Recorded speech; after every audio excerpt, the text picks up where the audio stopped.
سکتے۔ شاذل جھوٹ بول رہے ہیں، میرے امی ابو ایسا کر ہی نہیں سکتے، وہ جھوٹے ہیں، دھوکے باز ہیں، مجھے ان کی کسی بات پر یقین نہیں۔ ہانیہ کا لہجہ سخت تھا۔ تو آپ کہاں کی سچی تھی؟ اگر آپ نے ان سے محبت کی تھی تو آپ مڑ جاتی، پر کسی اور سے شادی نہ کرتی۔ رومان بھی اس کی انداز میں بولا۔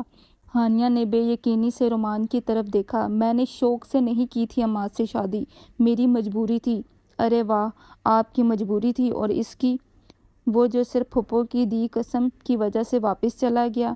اس نے تو آپ کے گھر آنے سے پہلے یہ بھی نہیں سوچا تھا کہ رائمہ پھپھو کبھی اس سے بات کریں گی۔ اس نے آپ کو دھوکہ نہیں دیا، اور اس کا سب سے بڑا ثبوت یہی ہے کہ آج تک اس نے شادی نہیں کی، کہتے ہوئے کمرے سے چلا گیا۔ اور ہانیہ تو جیسے اب رومان کی باتوں سے پتھر بن گئی تھی۔ ایک ہفتہ گزر